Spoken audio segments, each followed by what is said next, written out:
which is okay, I guess. Yeah. I guess we've had experiences there before, and I've had like 2 girls who've had experiences with me at the church before. So I guess like we'll start off with your main entertainment for the night. We go to like what we did. So whoever would like to go first?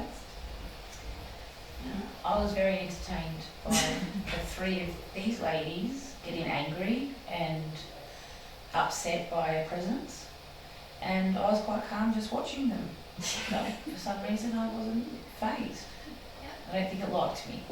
And she annoyed me because I didn't want to go near her for some reason. She just Annoyed everybody. Yeah. I just love the fact that you were like, it's like you guys all had your periods. Yes, it was. And then Ben got punched in the eye Yeah. Yes. by a presence. It was weird. It was like no fist connecting, but then the damage that would come Was after very- a hit. Yeah. Yeah. Mm. It was weird because I was standing there and all of a sudden just felt like my eye was like burning. And I'm like, oh, something in my eye. And then, the swelling came up. And I'm like, oh, we're in trouble. Yeah. Yeah. It Your wasn't eyeball nice. itself went red, and then the skin around your eye swelled visibly. Yeah. Mm. Yeah. I've never really had that before. It's just, ugh. Such a heavy. He agitated everybody besides you. Besides me, I was too. But then that might have been the thing protecting you that Beck mentioned. Well, thing is probably a harsh word for it, but like, did you not mention it a little bit later? Yeah, so I picked up that you had I guess, guardian with you from your family, and he's been with you pretty much all night, and I felt like that particular person had been around you the whole time. I can only protect one of you, sorry, I gotta protect my family. Stop the rest of you. You 3 are on your own. I was there for you if you needed me. Yeah, exactly. So kind of had to get Super Gary to come in and like help us out there for a bit. Yes. We couldn't leave. Yeah. We let us leave. And sage it Oh yeah, that was. to death. Like it was. I didn't go back in there, but I think like one of the most entertaining parts was like as we were walking, there was a whole bunch of sheep. Oh, yeah. That's good. We should, and then we lost Kim because she was feeding the sheep and we were going back after a very Yeah, scary that's- moment. some people just kind of walk around the room until they calm down. I don't. I go pull grass out of the ground and feed the sheep. Just do it by yourself. Don't By judge me. yourself. That's just how I calm down. I feed the sheep. Got to. We should have just stayed. We should have Shade stayed with the sheep. shaved with the sheep. I just love the fact that that all happened just as I was like telling a stupid Bible story too. Like, Yeah, Yes. they grew. yeah, that's what you get when you start spreading the word of God. It didn't. I'm not even sure if I necessarily felt angry, but I did get into like a strange frustration that I'm not used to feeling. You turned into a teacher. Yeah, Yeah, teacher. which is like a school mum, like an old-fashioned sort of thing of like, you do what I say because I'm saying you do it, Yes. and which is not how I personally think teachers should interact with students. But like, if this is like an older presence and we're obviously in an older environment, that was definitely a standard I can imagine would have been much more common, unilateral with how teachers interact with students. But it didn't necessarily feel like a child. It just, I felt not necessarily personally disrespected, but like this was a presence who was familiar with the place, who knows what the rules are and knows that they're violating the rules. And it was more naughty, veering into actual trouble. Yeah. Mm. I think he felt threatened. 4 women. 1 man. He had to be staunch. I think tonight, like, we've had such a good start. Like, we've all picked up on some stuff, and I helped. These girls really helped me out tonight. Thank you. You guys have done amazing. It was awesome. And this has probably been one of the best nights I've had. Oh, Yeah. Good. So- my best night ever for a long time. Yes. I love it. I'll sleep well. Oh, beautiful. Yes, I'll try and make sure Addie doesn't come back with you. She was trying so hard. Abby was trying so hard Yeah. to kind of get through and express herself there. Yeah. So we're actually sitting in the main house of Bundoora, which is like the little cottage area. And in one of our bathrooms, there's a young lady there named Abby who loves giving people some interesting experiences in the bathroom. And the bathroom is a single tub with like a mirror and bits and pieces, and that's about it. So how did we all go tonight in that one?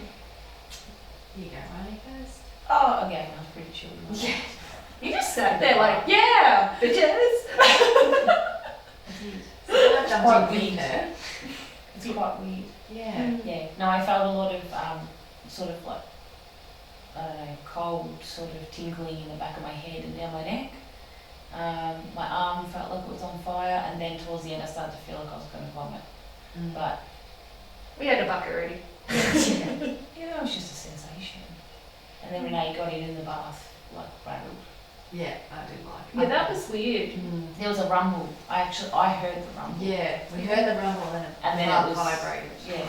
That's actually going on like, I think that was like the second time you guys, well not you guys, but the other group said that the bathtub made some form of movement.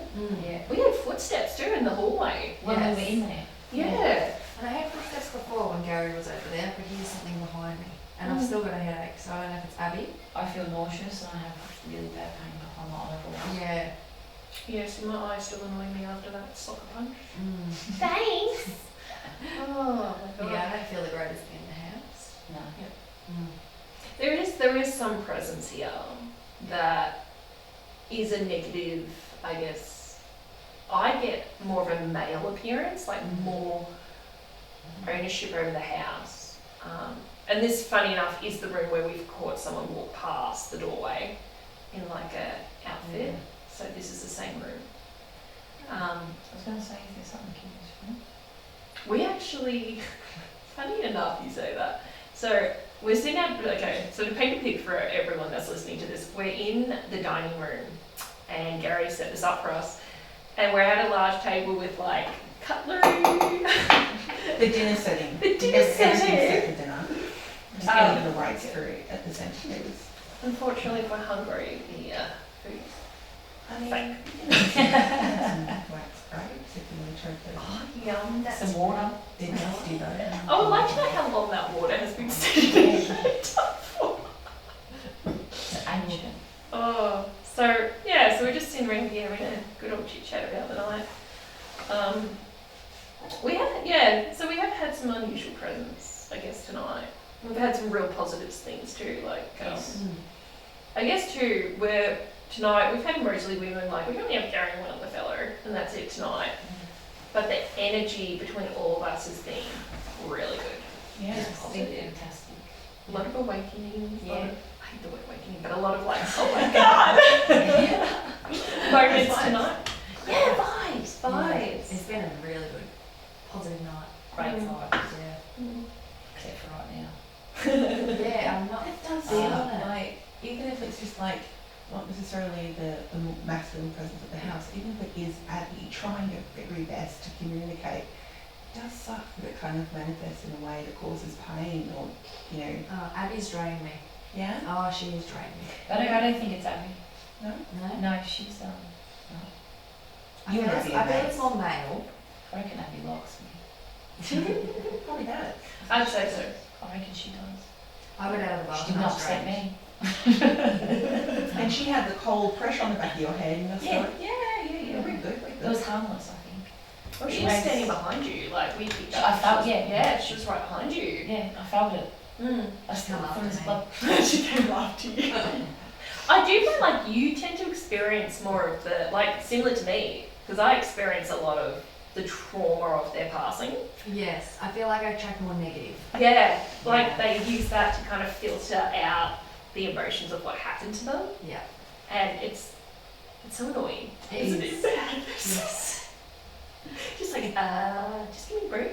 Just all in one, I felt like I wanted to vomit and cry and sleep all at the same time. Yeah. That's a combo. That's Yeah. a heavy combo. Yeah. Like I could just lie down. Oh, it drains you so much. Like it just sucks out so much your energy. Yeah. That's why, like, whenever Carrie and I leave this place, we're like, oh my god, so exhausting. Oh. Hopefully you, Ronnie, you get a lot of the positive. or you Yeah. just don't get affected as much. No, I'm also seeing. I feel the energy, so I don't feel that so much the energy's that bad now. Yeah. Or she's picked up on like what happened. Mm. To me, I don't feel but You know there's a presence. yeah, but you don't something. feel I'm gonna be anything. sick. Yeah. Yeah, yeah, I guess like when you have certain abilities like that, it affects different people different ways. yeah. Like I know with me, I will constantly cop like I'll get flash images and I'll get like as I was saying tonight, I was picking up a lot of family traits from a lot of people tonight, and I was picking up memories and all sorts of stuff. When I first started doing all this, I was always picking up the bad. Yeah. So I was picking up trauma through the house. I think the one that got me the most was like, so with Abby, because I don't know if I've told all of you guys, but when I first came here, I stood in that bathroom and I stared at the mirror and I felt like I was going to fall backwards. Yeah.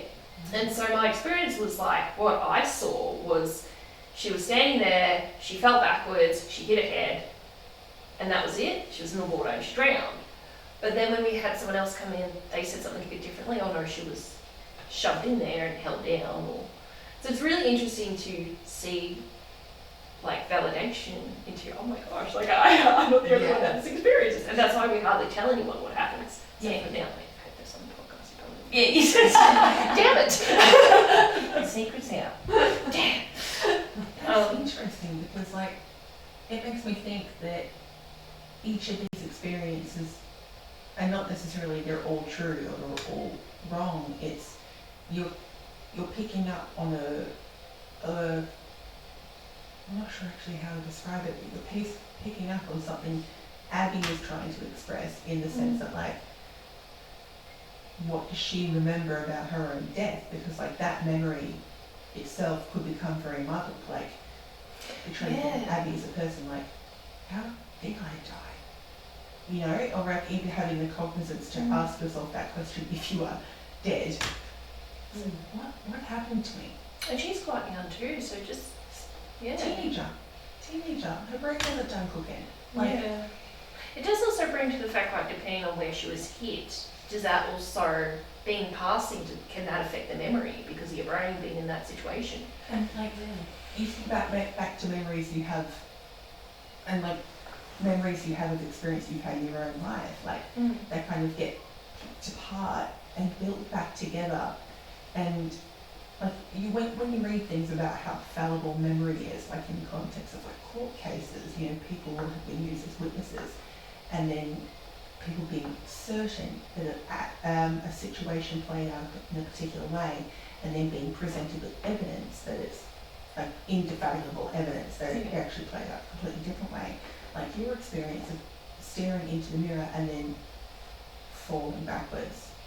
Like Abby could have, that could have been something Abby was trying to communicate to you, which is only like a part of the actual experience of her death.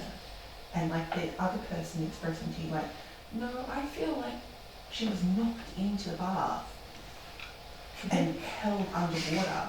And then another experience about like hitting her head in the tap. We don't even know whether it was forward or backwards or side or Like the experience of you standing in front of the mirror and looking like, if Abby lived in this house, it would have been every morning of her life she's standing in the bathroom looking into the mirror.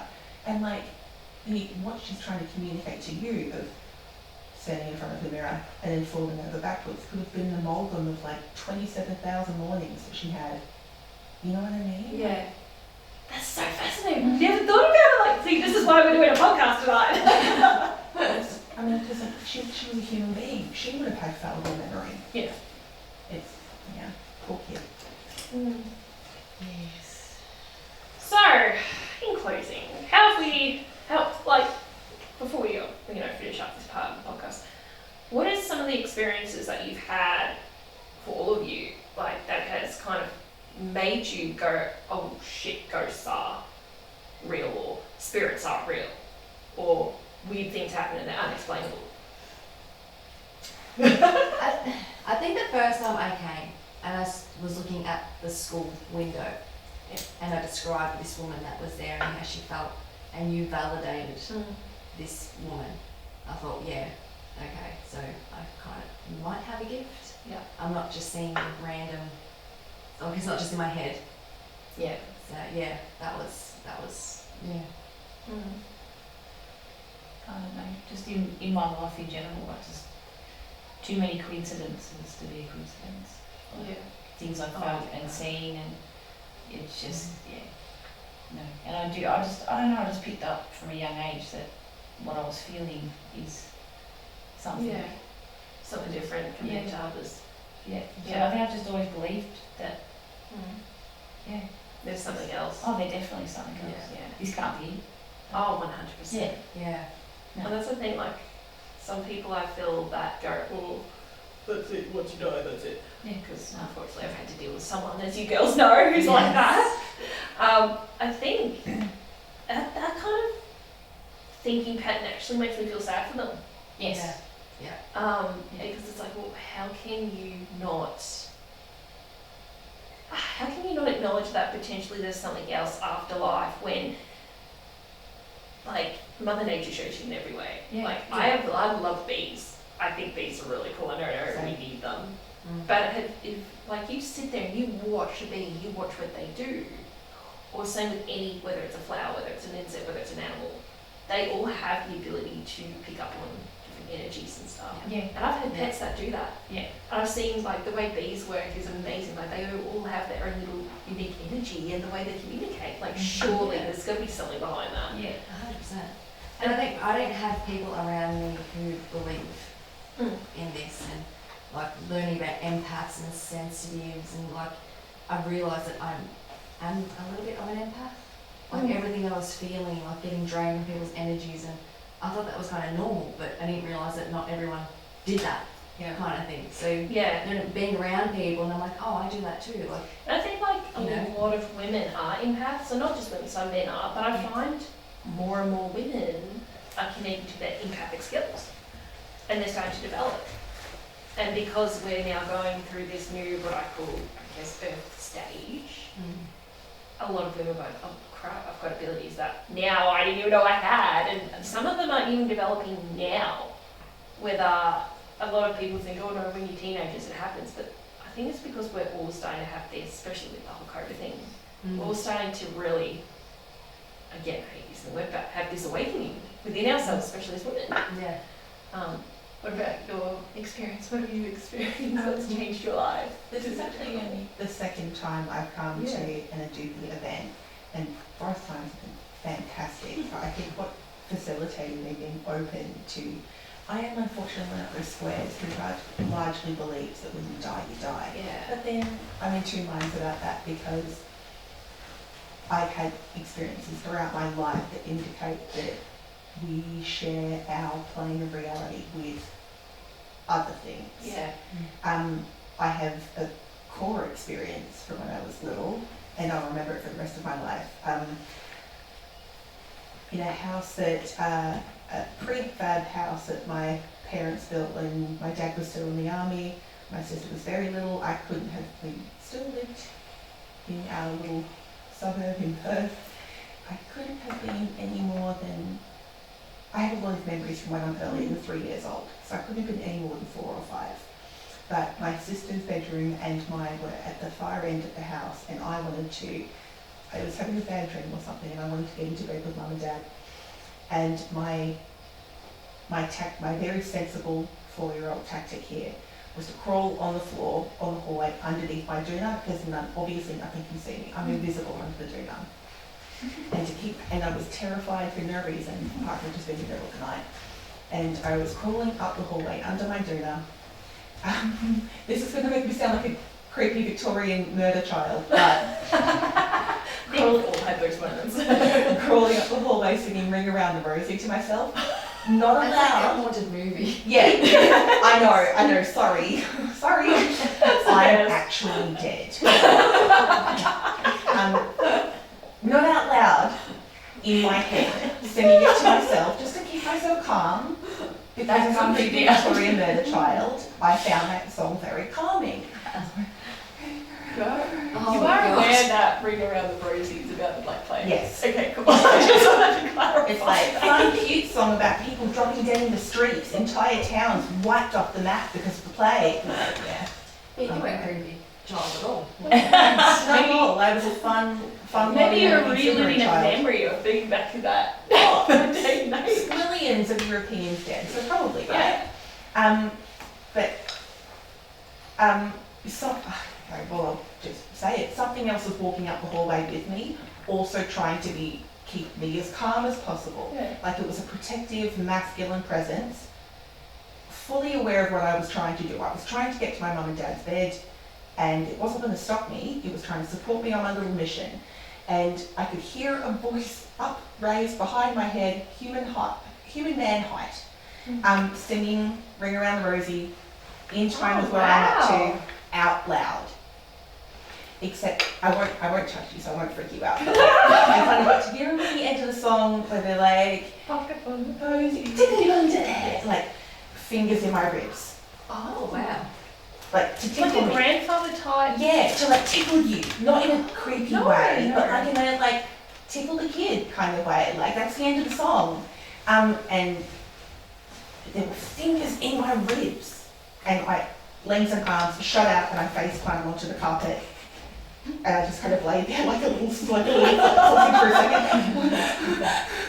I don't know why, I just got this image of Pennywise the clown doing that. Pennywise is banned. He's banned.